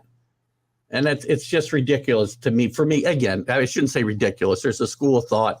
And again, you want to go back to 1973? I will tell you, Yogi was right to pitch Seaver in that game because he was his best pitcher, and you want to wrap up that series and not take the defending world champions to 7 games. That's not the wrong move in my mind. I always like to keep your best in reserve for the very end because of the psychological fact that it has on the whole team. The team loses Game 2 with DeGrom. I don't want to say they become deflated, but it takes something out of them going into the deciding game. Stop. Yeah. I disagree with that. And the reason why, and I think about the Diamondbacks, when what's his face went out and pitched Game 6, and then he came back and closed Game 7. Great point. Like you are able. This is a whole different scenario. Randy Johnson. Well, they had Kurt Schilling on Game 7. The Diamondbacks. That's the same thing. They weren't pitching anyone besides Schilling or Johnson for Game 7. But ultimately, and I Keith here, where again, if you win this series, excuse me, in 2 games, you have a day off, then you have a second day off, and then you got your third day is now you start that new series, and then I think they play 3 games 3 days in a row. There's a day off after the first game. That's it. Then they play 3. So you could have Scherzer in the bullpen if you have to, conceivably, for a third. Oh, no, I'm sorry, Jack. I'm talking about the next series. There's days off. There's no days off in a wild card. Oh, right. So you can't have but you have a day off in between series, in between the wild card series and the main series. So if you win this game win the series in 2 games, you have that extra day off. Right. And so you get 2 days off before the next series begins. Then you get the Game 1, and then you get another day off again. And then, so now you've got 5 days before Game 2. You know what I mean? So ultimately, you should be. Series. You can't worry about the next round. But that's what Buck's doing. But that's what Buck's doing, is worrying about the next round by trying to bypass not pitching DeGrom if he doesn't have to in this series. He's worried about the Dodgers series. He needs to get out of this one. He needs to win it in 2. You don't just say, "Oh, say my best for in case I lose." You talk about sending a message to your team when you say, "Well, if we lose this game, I want to have this guy in reserve." That's sending a message to your team that you don't have confidence you can win. If that's the reason, then I agree with you. If he's hedging his bets well, if we win, we have DeGrom who could start the next series. That's a big part of this. And I kind of disagree with Buck's strategy, but listen, both ways it works. I think holding him out for Game 3. I don't know. I'm not a firm believer of that. I think Game 3, there's too much that could happen. I think, ultimately, I think that you pitch your best, and that's kind of what it is that I think you want to put it out there. And ultimately, if you win Game 1, get the series over with in Game 2, start resting him up. You could take him out after 5 innings. If you guys have a comfortable lead, or if you're doing what you're supposed to be doing, you could take him out early so that he's ready to go in 4 days rest instead of 5. There's lots of things that you'd be able to do and make happen. Pegs referred to the 2001 World Series, and that Game 7 is a great example how you can count on nothing, because the Yankees went in the 9th inning with the lead in that game with the best closer in the history of playoff baseball on the mound, and the chance of them losing that game were very slim. And what happened? They lost on a bloop single over the infield. And anything can happen. You got to wrap series up as soon as you can. Not say, "Oh well, just in case we'll hold back for this game." No. So guys, I will say this to back up your argument, okay? Because you guys forgot. You could have given a better example on the 2003 World Series. The Marlins went with their ace Josh Beckett in Game 6 rather than holding him out for Game 7. That's a good point. That's a good point. I backed up your point. So, guys, we've been talking about the pitching a lot, and what offense do you think is going to score have the best playoffs? What offense on what team is going to be the ones that win these series? In the wild card. And all of it specific. Maybe the Phillies. Maybe the Phillies. Is Bryce Harper ready to go all out? Yeah, I would say I hope. You know what I mean? Obviously, he didn't end the season as well as we would have liked him to. I think that the day off, or the couple of days off, may help him. I think Schwarber ended hot. I think Castellanos had a very similar situation happen with him in the Reds, where he got hurt, came back and didn't do a rehab assignment, and actually he's hitting the ball, and he's getting good contact on the ball. So that couldn't happen at a better time right now. I think that St. Louis and Philadelphia are constructed very, very similar. Have a lot of bats in the lineup, and your pitching being okay, good, nothing like Scherzer and DeGrom, but good enough where you want your bats to take over and really, really define the series. I think that this series is going to have more runs than all the other series combined. I think that the Phillies and the Cardinals are going to score more runs in this 3-game series than the other wild card series in total, added together. I think that this is going to be an exciting series. I think it's going to be close. I think it's going to go 3 games, and I feel that we won't come out winning. This is payback from 2011. I disagree with Pags and Keith. I think the Dodgers are going to score the most runs. They got a team that can do anything. They get home runs, they get base hits, they got the pitching. I think they're clearly got better hitters. Well, they have a bye in this first round. We're counting the Padre winner. We're counting the whole playoffs here, Jack. There's nights they put 4 guys in that lineup hitting 200 or less, though, too. So that Dodger offense really revolves around 3 guys. So they better be hitting if they're going to score a lot of runs. Who are the other 2 besides Joey Gallo? Bellinger, Muncy, Taylor. These guys are all hitting 200 or less. And I feel that amongst all the teams here, are going to be hurt the most. they are going to be hurt the most with this. I was relishing the fact, thinking that it wasn't bracket style, that if we beat the Cardinals, that we were going to play the Dodgers because we were the lowest seed. And Yeah, I don't like unfortunately, it's that not work. I don't like the way that they have this set up. But of course, I don't make the rules. I tell you, if by chance, because I think that the Braves are also, I think this bye is not, you're going to find that this bye is not going to help out these teams. And I think that if by chance we could get past the Braves, I don't know that the Dodgers are going to be the team that gets there. I think that they could be caught napping or just a little rusty after a week off. And that's the funny thing that they've done this year with baseball that they've never done before, that these good teams stay on the roll and they stay hot. Now it's like you get a week off without any competition, and then you got to get back in the swing of things. And there's always like that one day of rust. You got to get that whole, like, everything back in motion again the right way. And I think that it could really hurt the Dodgers. Like I said, I was excited for the Phillies to beat the Cardinals and go to play LA because I thought that we match up great with them, and our hitters like to hit out in LA. I don't see that now. If we make it past the Braves, after we get past the Cardinals, I don't want to look past anybody. But if we were to get past the Braves, I think that it would make a great series with the Dodgers. I'd be excited because I would think then we could. Again, there's a lot that's got to happen before that. We're only 13 wins away. I just thought of something I never thought of before. You make a good point with the layoff. It has its pluses and it has its negatives. And the negatives are you lose that certain sharpness from, having the layoff, and it takes a game or two to get it back. Is a team allowed to have one of its minor league affiliates have these practice games, actually have a simulated game against the regular team? Because that, I think, could keep them somewhat sharp. The minor league is strong.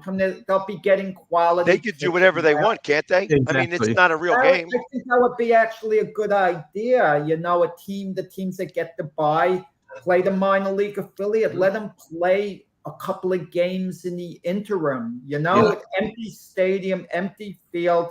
Try to play it for real. I mean, you're not going to be sliding head first. That'll be understood. But as far as swinging the bat goes, I think it would help because mentally, it's mental too, because players are used to playing every day. Their mindset is, I'm grinding every day, right? So one day's not such a big deal, but you already have more off days in the postseason than you do in the regular season anyway. But you're going to lose that mental edge as well as the physical edge in these. It's nearly a week, right? I mean, or maybe if I was the coach, 3 days before the series, I'd force everybody to get in the hotel together. Yeah. Force them. Get them all together. You're not staying in. Stay in the hotel 3 days beforehand. We're going to start doing our drills or whatever, even if it's in the ballroom. You know what I mean? It's like, let's get everybody together. We're going to win together as a team, and we're not going to be all fractioned out and all at home, even though we got a home game and your home is right down the street. Let's get everybody together. We got to get the ball club together. We're here to win a World Series. Agreed. So the Phillies, you're predicting they beat the Cardinals, and I kind of agree with you. But then they go up against the Atlanta Braves. Wouldn't that be a bridge too far?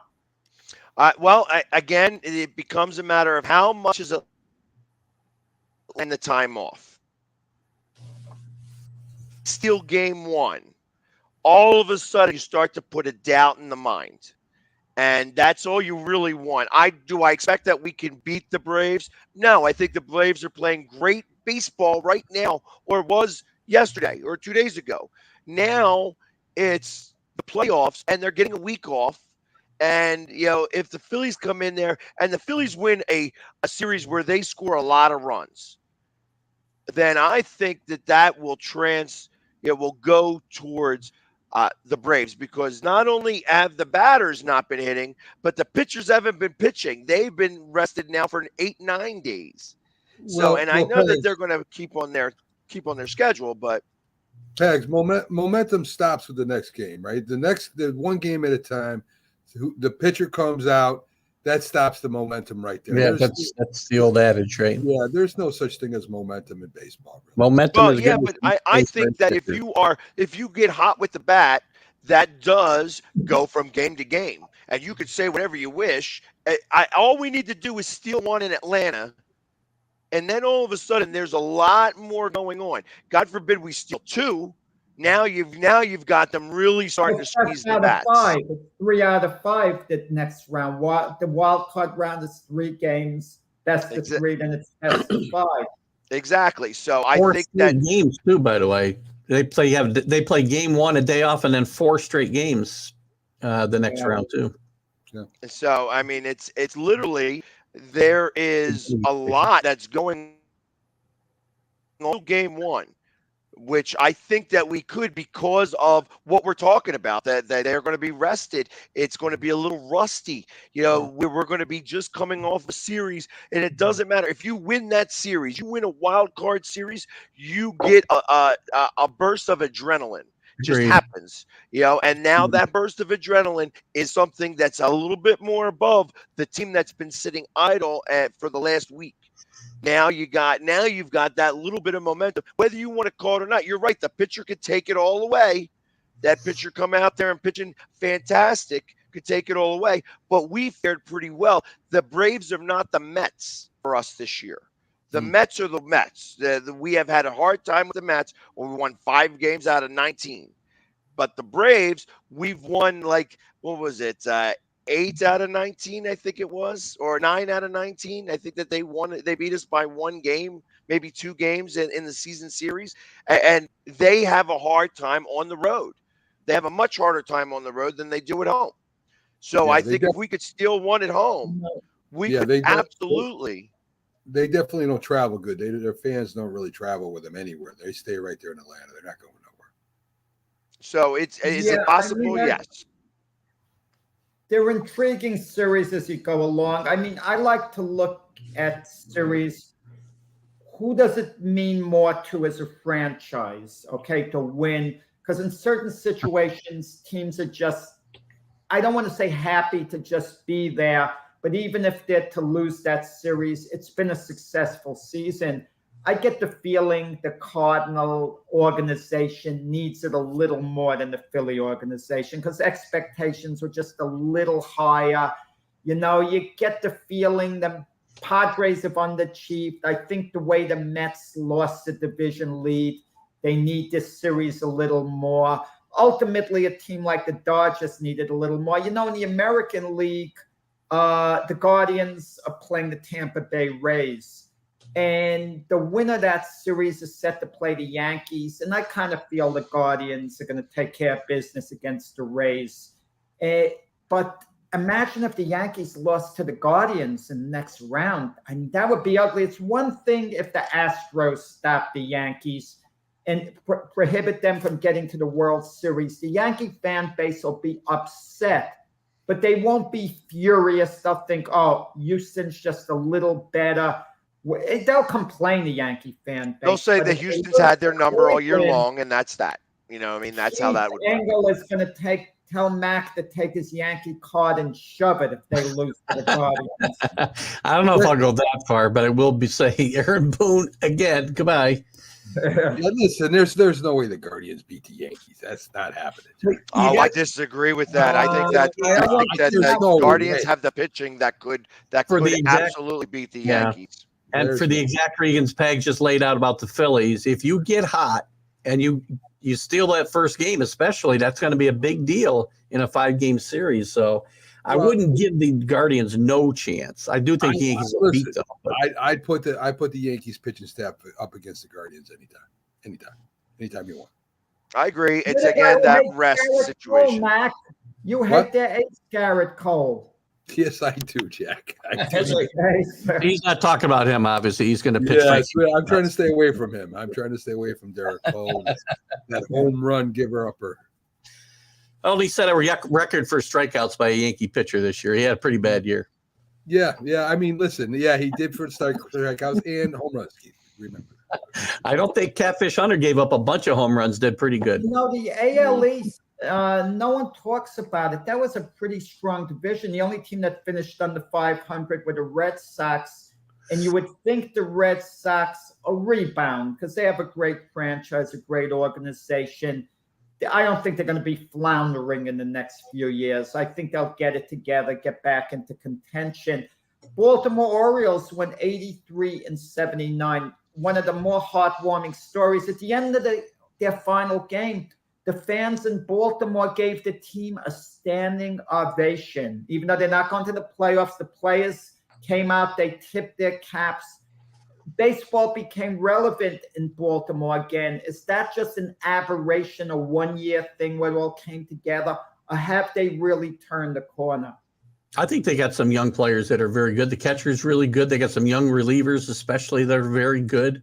They'll need to, continue to build some of the position players out, but they're on the right track as long as management doesn't get in the way like they have historically of the growth of young kids there. So I think the Orioles did a great job because they made moves at the deadline, weren't afraid to trade their most popular player and get a decent return for him, trade with the guy who was the best. They traded. Wait a second. And still try to win. You hold on to a Trey Mancini, you're contending for wild card. They were contending for a wild card anyway. And set themselves up better for the future. I think they had a great trade deadline. Jack, I love what the Baltimore Orioles have done. I mean, historically, they're one of the, them and the Red Sox in the early '70s. I mean, what a franchise! And I'm really happy that Baltimore has stepped up and done what they've done this year. It's going to be really exciting to see a small market team again come up and challenge the big boys. It's really going to be fun. Some really good young pitchers there.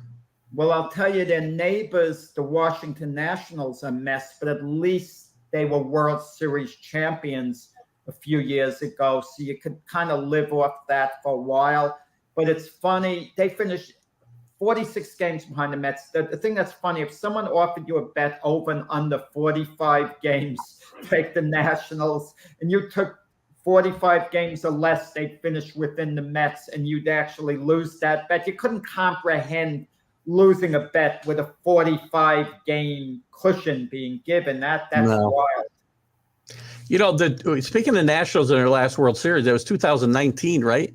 Yeah. You talk about that layoff hurting teams. If this were in place now, this playoff format were in place now, the Nationals would have been severely hurt. That team was on fire the last 2 months of the season. If you remember, they were in last place, I think, in August or July anyway. And that would have potentially severely changed the outcome of that whole playoff series. Guys, when we talk about the DeGrom contract situation, maybe looking at Steven Strasburg of the Nationals is enlightening, because after they won the World Series, they signed him to a long-term deal, okay? And Scott Boras is his agent, and the reason Scott Boras worked with the Nationals because they babied Steven Strasburg. They listened to Scott Boras and how much they were going to pitch him so he would be healthy and be marketable. I mean, I wouldn't deal with Scott Boras, period, if I were a team. In no way, shape, or form. The only way I would ever deal with him, let me take that back. I'd give him a right to come to me at the very end and let me know, okay, this is it. If you want the guy, you could have him for so-and-so, and then I'd say, no, thank you. Okay, I just don't deal with the Scott Boras, period. Yeah, I don't disagree with you there. I don't think he does. Listen, he gets a lot of money for his clients, but I don't know that he necessarily has their best interest in mind. Michael Conforto lost out on a 6-year, $120 million deal because Scott Boras thought, you could be a $28 million a year player instead of a $20 million a year player. Now he might get what? $3 million to play for someone next year. Yeah. Hey guys, I want to talk about the contract situation with opt-outs and opt-ins. The most ridiculous thing I've ever heard. I would never sign a player with an opt-in or opt-out clause at all. You can't have both. You can't have long-term security and sign 8-9-year contracts for max dollars and then have an opt-out because it's going to be obsolete in 2 years, right? The players and the agents, they want it both ways, and I don't think you can have it both ways. You can have the security, or I'll give you a chance to renegotiate. I'll sign you to a shorter-term contract. And that does drive me crazy too, Mac. They want it both ways, and you can't have it that way. Well, Alan points out Carlos Correa. He is going to opt out this year, but Correa has Scott Boras as his agent. He signed a 3-year deal with the Twins for $35.1 million a year. But he has an opt-out at the end of the first year this year, an opt-out at the end of the second year, and at the end of the third year is a free agent. So, worst case scenario, he was guaranteed over $105 million. Worst case scenario. So it was a brilliant move, to do something like that. But Aaron Judge his people are going to demand an opt-out at some point. Well, no. Yankees, at this point, I would have to play along. Maybe at the end of 3 years. I will give Aaron Judge. I've said this, but very clear. I'll give him whatever he wants. He wants 10 years and $400 million. He's got it, but he's not going to give him 10 years. I would not give him 10 years. He's going to get it. Jack, why would you give Aaron Judge an opt-out? That makes no sense. Why sign him?